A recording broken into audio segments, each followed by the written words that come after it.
3 a.m. in the morning. I'm sitting That's hit to right field. Long run for Pilar. And Pilar all out into foul territory to make the play. Bogarts with a drive out to right field. Judge is back on it, and that one's gone. Against all odds. Here's a high fly ball driven deep to right. Verdugo back to the pen. Leaps up. He caught it. He caught the ball. He took it back. And I will keep on waiting for a better day. Ladies and gentlemen, welcome back to the Pesky Poll Podcast, episode 68. How you guys doing today? Joining me for this one is absolutely nobody that you can see, but I'm trying something new for this episode. Right in front of my laptop where I'm recording, I am recording for the IG fam. Instagram is going to be helping me out with this episode. They're going to be keeping their comments rolling through, saying what's good, all that fun stuff. But for the episodes where I'm alone, I'm going to try something new. I'm going to have the IG fam help me out with that kind of stuff. We got a little bit to talk about today. It's going to be a shorter episode, but you already know I have to put out the episodes with my people coming through. Patrick, what's good, my guy? I'm going to need your help for this episode.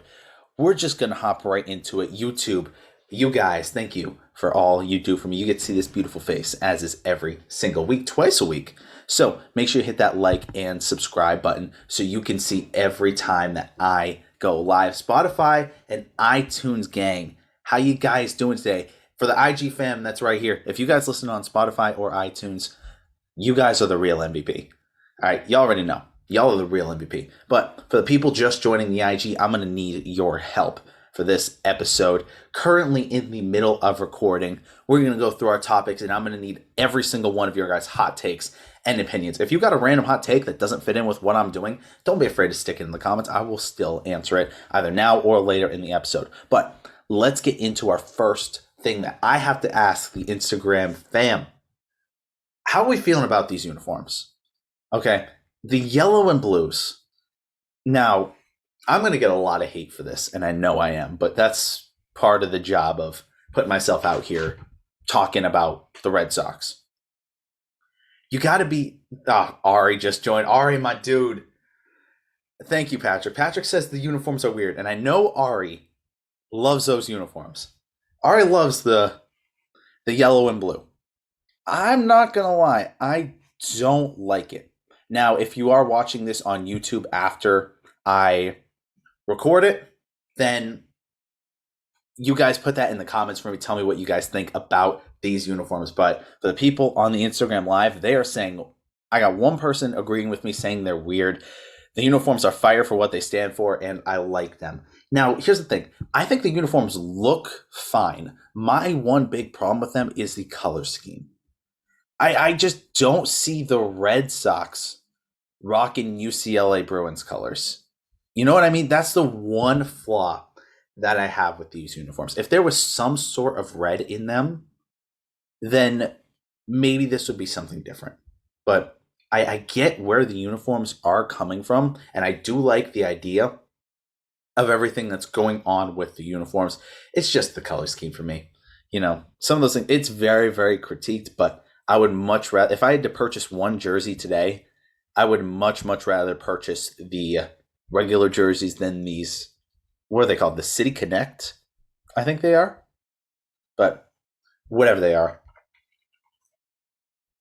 But if you guys didn't see today, Red Sox have been doing amazing so far throughout the season. But we've been on a little bit of a skid. We've been on a little bit of a skid so far.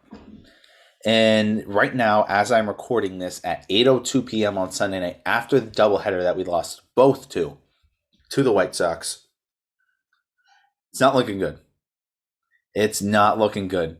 See, I may or may not have been out bowling while the Red Sox were playing in the second game. So I watched that point from the second inning to the fifth inning of the second game, where it just did not look good Martin Perez was okay. He did not have his good stuff. The offense was stagnant till the fourth inning when we got bases loaded and we were able to get one run through.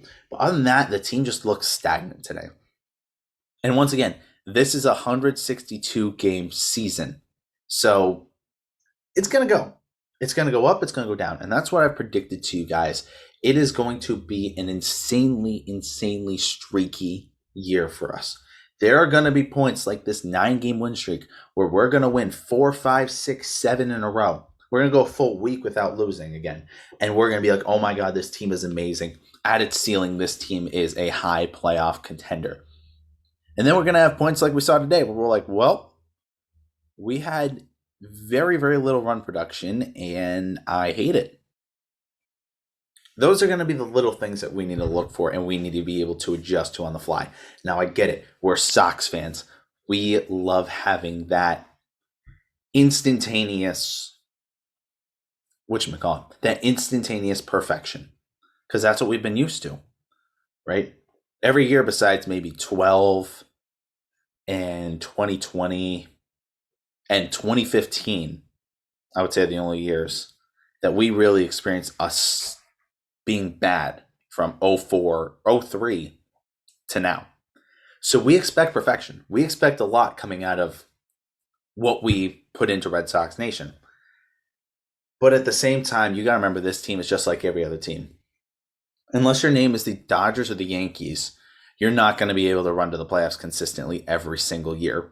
You know what I mean? So you need to be able to just roll with your fan base. I mean, all of us that are sitting here watching right now, we're all Red Sox fans till the day we die.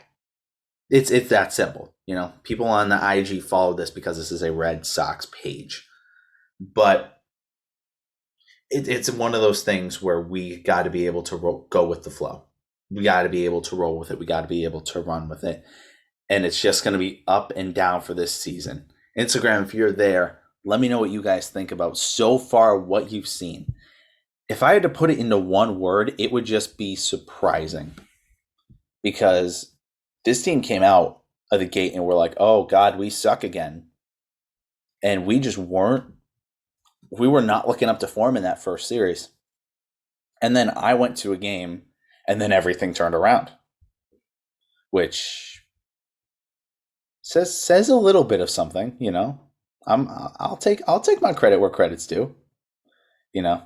It's one of those things. And Patrick's saying it's much better than I expected. And I'm right there with him. This team has been a lot better than really any of us had expected. The thing that's killing us right now is the bats are going down. All right. Xander's batting .412, JD .367. And he's had, 55 plate appearances, and he's batting .367. Christian Arroyo is batting .314. Vasquez is .295. Kike .268. Devers .260. Verdugo .255. Those two need to get it up. Franchi is a .250. Marwin is .216. Renfroe and Dahlbeck are .179 and .176. You're right, Bobby D. Where is my man's Bobby D? Where is September Bobby D from last year? That's where is that Bobby D? I miss him. I want him back. I liked him. He was beautiful. All right. Now for IG, comment this right now. Who has been our best pitcher so far? It's not even a contest. I'm sorry. No contest on who is our best pitcher right now. And it's kind of weird that I'm about to say it because none of y'all thought this. All right. But I had on one episode, I had Brian Kostiff from Down to the Wire on. And we talked about our potential X factor for this team. Now I went on a limb, and I said Garrett Whitlock. Garrett Whitlock has not let up a singular run this year. We were 16 games in. He's pitched in only 3, 6 innings, 3 hits, no runs, no homers, no walks, 9 strikeouts. With a ERA of obviously 0, a whip of .474, and a strikeout of 9 of 12.8. You said Matt Barnes also. You're not too wrong.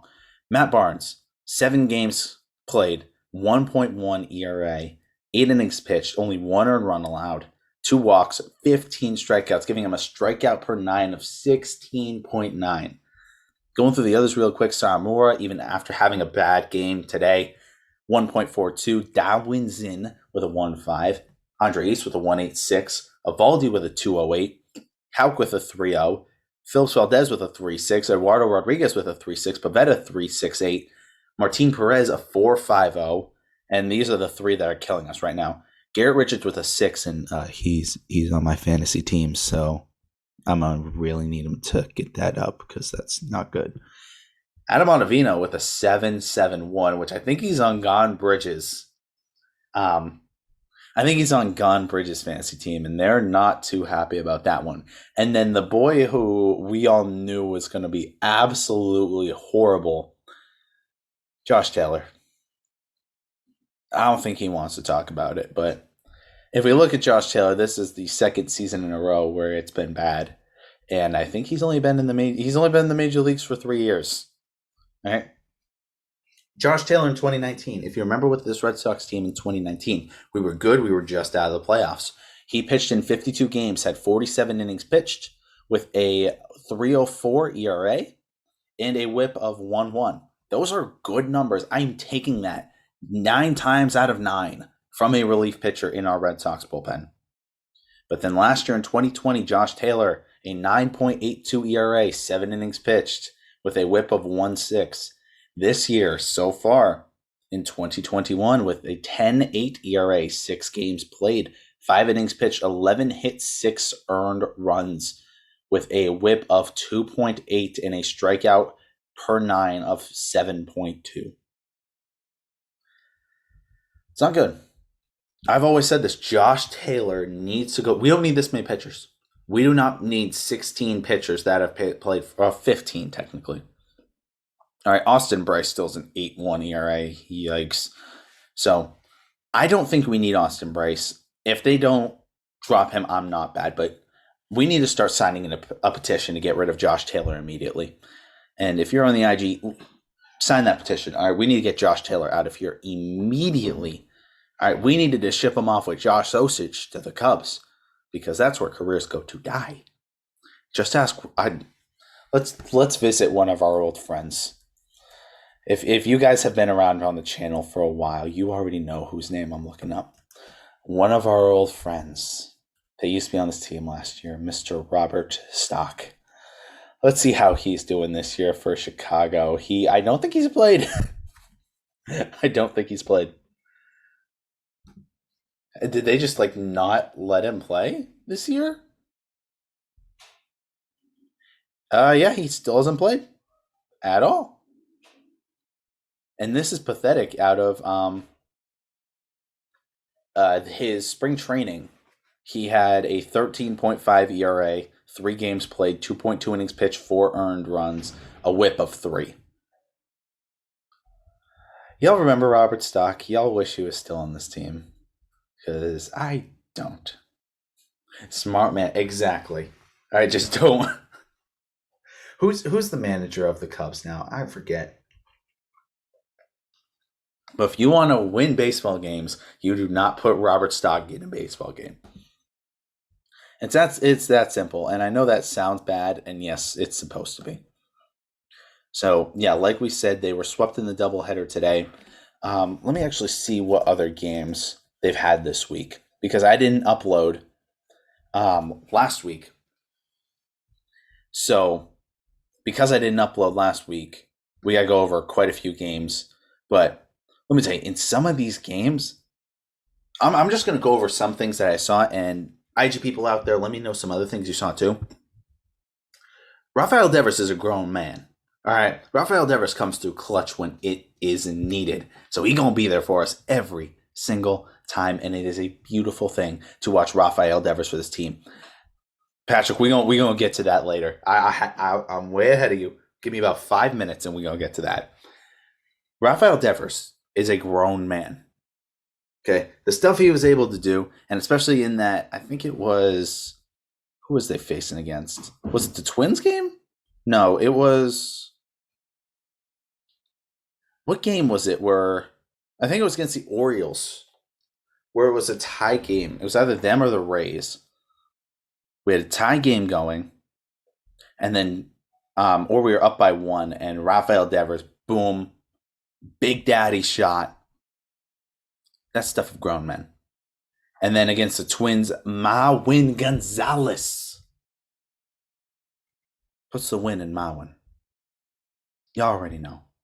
Like I already said, Garrett Whitlock is being an absolute beast.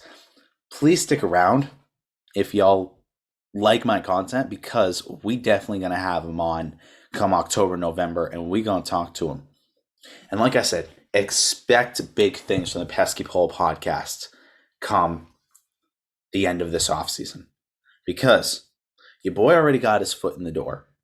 Right? We already talked to Garrett Whitlock, obviously, and if you guys remember when I had Cole Brannon on the show, he told me one of his best friends is Tanner Houck.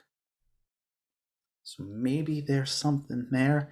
It's going to be a good offseason for your boy. Stick around and help me out with that. But like I said, Maui Gonzalez, Garrett Whitlock, they've been doing the thing. JD Martinez, all right? Give that man a video room, and he's going to show you a 300 average. It's that simple.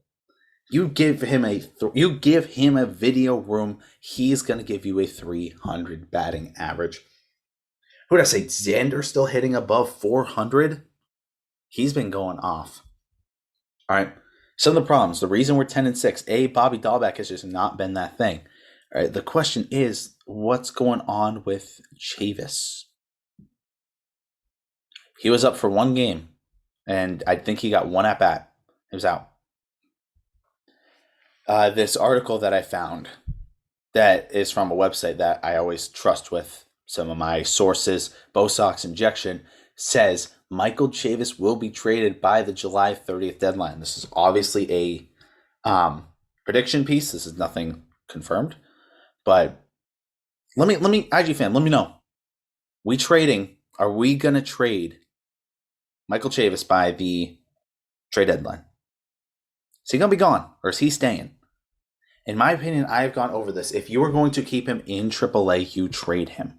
At this point, right, I still 1,000% believe in Bobby Dahlbeck. But if Bobby Dahlbeck is going to be giving us 0.1 something numbers or 0.0 something numbers, it's time to just give him another shot. Give Chavis another shot. You know, Chavis isn't staying. I have to agree with it. I have to. And that kills me to say, because I love Michael Chavis, and I think his talents would be greatly used here in Boston. You know, I feel bad because his talents aren't being used right, and it's obviously for the better of this team. But at the same time, it's like, why are we just wasting him in AAA? He can go to another team and be able to do everything that he's done and do all that. So I don't know. You guys got to let me know what you're thinking about it. It's one of those weird situations where it's like, are we going to go this way? Are we going to go this way? I don't know what's going to happen yet. I honestly think that if I see a Michael Chavis is traded at the end of May, I'm not going to be surprised at all. And that's what kills me. It hurts. It hurts. Any other things I need? The pitching is doing okay. And that's what's actually keeping us in games. The pitching is doing okay for this Red Sox team. So, when it comes to pitching for this team, it's been up and down, especially last year. Y'all already know. It was terrible. We have a semi-competent pitching rotation right now. Even without Chris Sale, our pitching rotation, barring injuries, is very competent. And I like that. It is a beautiful thing to be able to look and say, hey, that team's doing pretty damn well. You know? This team is very confusing, you know? If we keep on having a top 10 offense, we're making the playoffs, no doubt, with the way the pitching's going. We're going to be able to have a top 10. We're going to be able to be a playoff team. Now, people are overreacting, especially as Red Sox fans, when we see the Yankees are at the bottom of the division. let's be honest with ourselves. We all know that's not lasting very long. The Yankees are going to be up in the division. They're going to be down in the division for the majority of it. And then they're going to bump it up come like June, July, and it's just going to be a wrap from there. I still have the Yankees winning this division easily. It's just going to be a fight for second between the Rays, the Blue Jays, and the Red Sox, which honestly, the Rays have not been looking as sharp as I thought they would so far. I get it. It's just the beginning of the season. There shouldn't be any need to worry for Rays fans. But at the same time, they should be looking sharper than this for a World Series team. I know they lost their best pitcher, but they should be looking better than this. Y'all already know. Y'all can agree with that. They should be looking better than that. My boy Greg says Barnes is a major liability in close games. I know he's better so far, but I can't trust him. Like I said, he had one game. Where was it? Crap, I already took away the... No, here it is. He had one game where we won. I think it was this one against the Orioles where it was 4-2, and he came in and shut the door. When Matt Barnes comes in and is clutch, it makes me feel some kind of way. You already know. It makes me feel some kind of way. I love seeing Matt Barnes being able to come in here and pitch in the clutch. But it doesn't happen often. It just doesn't. You know? Like, I don't have his stats up. Let me look up his stats again, because I know I went through them, but let's take an in-depth dive on Matt Barnes real quick. So far this season, he has had a 1.13 ERA. He's had a very, very good season this year, and I know y'all gonna print up the receipts on what I've said, so I'll say it for you. At the beginning of the season, I said Ottavino needs to be the closer and Matt Barnes needs to be a seventh inning guy. So far, I'm being proved 1,000% wrong. Matt Barnes has been the closer. He has been the guy. Like I said, so far this year, all right, 7 games played, 8 innings pitched. How many saves he got? Saves. He's got 2 saves so far. I mean, dude has been there for us. Hasn't blown a save yet. A .5 whip, which means if he's coming in for the 9th, there's only a 50% chance that somebody's getting on base, let alone somebody scoring. Yeah. I like what I'm seeing out of Matt Barnes so far. And usually when I talk good about a player, it goes away like that. So let's pray that doesn't happen. Other than that, I have really been relaxed this year. It hasn't been a nerve-wracking year so far with these Red Sox. And I don't know about you guys, but I like that. I really do like that. I like being able to sit back and say, hey, my boys have a chance of winning this game. You know, I'm going to sit here, I'm going to root on to the best of my abilities, but these boys can maybe get it done themselves. All right. Going on to the final week going on to the final topic that happened this week. And actually, I was supposed to look at the Red Sox schedule and see who we got coming up. And I want to ask the IG fam this also. I'm going to tell you within the next couple days how many games we got. Is this it? Is this? No, this is not. What in the world is this? Oh no, my computer's telling me like every couple days. I need the full Red Sox schedule. We can sweep the Mariners. Yeah, that one. If we don't sweep the Mariners, something is terribly wrong. All right, let me just see. Right now, Monday, April 19th. So, by the time I see you guys next will be Tuesday. I'm going to try and live stream the podcast for Tuesday. So you guys will be able to see it on Tuesday night instead of on Wednesday like usual. But JD, you going to be there, right? We have 2 games till then. 1 versus Chicago and 1 versus Toronto.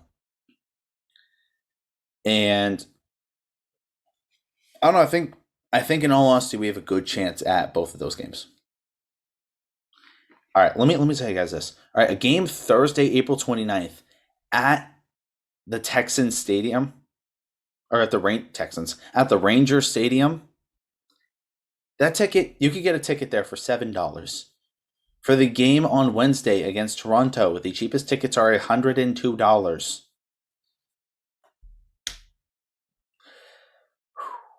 You gotta love it. You gotta love only having 12% capacity. You are overpaying the crap out of tickets. Like I said, the away games versus New York, I can get for $26 and $21. I might just take a trip down to New York. In all honesty, that might save me more money than having to go. Actually, that's not a bad. Actually, yeah, it is. I'm gonna have class, and I won't be able to get back till like late. Loki might do it though. Not gonna lie, I might. I might pull the trigger on that one. But by the time I get you guys on Tuesday, we're gonna have 2 games: one versus Chicago and one versus Toronto. What do y'all think's gonna happen in those 2? And then for the week, we have the 1 Chicago, 2 Toronto, and 4 against Seattle. Honestly, out of those, I am seeing 5 wins. 5 out of 7. If we can walk here, and I can talk to you guys next Saturday when I record, and we are, 15 and 8? I am a happy boy. I am very happy with my life. I don't know about you guys, but if we're talking on like 7 p.m. on Saturday, April 25th, and our Red Sox are 15 and 10, or 15 and 8, we are very happy. I think we split Toronto, sweep Mariner. That's kind of what I'm thinking, and I'm thinking we take the L against the White Sox tomorrow. That's just my guess, though. After getting swept by the Orioles and then sweeping the Rays, every game is a toss-up. You're right, but that's a game of baseball, right? The Miami Marlins, who are projected to be the second worst team in all of baseball last year, made it to the second round of the playoffs. So you learn. All right, people in the IG chat, while I'm talking about this next thing, I need you guys to go into chat and give me one good thing that has happened this week. It can be baseball just because this is different, but if it's not baseball, it's just about you guys, let me know about it. So, and do that while I'm talking about this last subject. Us Red Sox fans got a little bit of that nostalgia last night. Was it last night or the night? I think it was last night. We saw Mookie do Mookie things. And while we were smiling, saying that was a beautiful catch by one of the greatest Red Sox outfielders we have ever seen, it brought a tear to our eyes. I miss him. I want him back. You know? Let's trade Hunter Renfroe for Mookie Betts. I don't know about y'all. I think that's a good trade. You guys down? Let me know if you're down in the comments too. Let me know. I miss Mookie a lot. You know, that's why I said if we were trying to shed cap, and I said this from the jump of this podcast, if you were trying to shed cap, you trade off Price and Benintendi, and you get a worse prospect than Verdugo. Verdugo stays in LA, and you get maybe their 5th ranked outfield prospect. Not 5th ranked in general, 5th ranked of the outfielders. And you just say, okay, you take $16 million of David Price plus for Benintendi's contract, and we'll call it even Steven. I said that right from the jump. That would have been beautiful, but no. We just had to get rid of the $35 million guy, and it hurts. It really does hurt. But with that being said, I'm still waiting for IG to give me something. If they don't, it's all cool. But I know this was a shorter episode, but forever stuck in the luxury tax. Moment of silence for our luxury tax people. It'll get you.